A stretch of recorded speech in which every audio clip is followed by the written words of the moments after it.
ដួលហើយត្រូវក្រោកគឺជាសារលើកទឹកចិត្តដ៏មានអត្ថន័យវាបង្រៀនយើងថាការបរាជ័យឬការជួបឧបសគ្គមិនមែនជាចុងបញ្ចប់នៃជីវិតនោះទេអ្វីដែលសំខាន់គឺការហ៊ានក្រោកឈរឡើងវិញរៀនពីកំហុសនិងបន្តដំណើរទៅមុខដោយភាពរឹងមាំ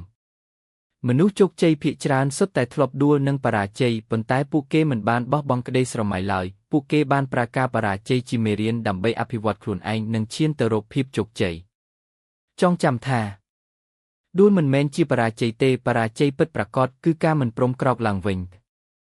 ចង់សម្រេចគោលដៅធំត្រូវចាប់ផ្ដើមពីសកម្មភាពតូចអត្ថន័យគ្មានភាពជោគជ័យណាមួយកើតឡើងភ្លាមនោះទេគោលដៅធំតែងតែចាប់ផ្ដើមពីជំហានតូចដែលធ្វើជាប្រចាំការរៀនមួយបន្តិចការខំប្រឹងមួយថ្ងៃបន្តិចនិងការមិនបោះបង់ទាំងអស់នេះនឹងប្រមូលផ្ដុំក្លាយជាលទ្ធផលដ៏ធំនៅថ្ងៃខាងមុខ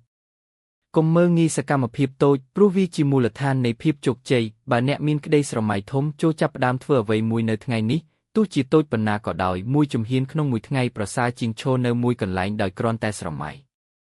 សារលើកទឹកចិត្តគម្រោងចាំឲ្យល្អឥតខ្ចោះទើបចាប់ផ្ដើមចូលចាប់ផ្ដើមថ្ងៃនេះហើយសកម្មភាពតូចរបស់អ្នកនឹងនាំអ្នកទៅដល់គោលដៅធំនៅថ្ងៃអនាគតអត្ថន័យនៃប្រយោគនេះគឺចាប់ពីថ្ងៃនេះទៅអ្នកត្រូវតែសន្យាជាមួយខ្លួនឯងថាទោះមានរឿងអ្វីក៏ត្រូវតែដើរទៅមុខជានិច្ចមានន័យថាមនុស្សម្នាក់គួរតែមានការតាំងចិត្តរឹងមាំមិនបោះបង់ក្តីស្រមៃឬគោលដៅរបស់ខ្លួនដោយមិនថាជួបឧបសគ្គបរាជ័យឬការលំបាកប៉ុណ្ណានោះទេជីវិតតែងមានថ្ងៃល្អនិងថ្ងៃលំបាកប៉ុន្តែអ្នកដែលជោគជ័យគឺអ្នកដែលនៅតែបន្តខិតខំប្រឹងប្រែងមិនឈប់នៅកណ្ដាលផ្លូវ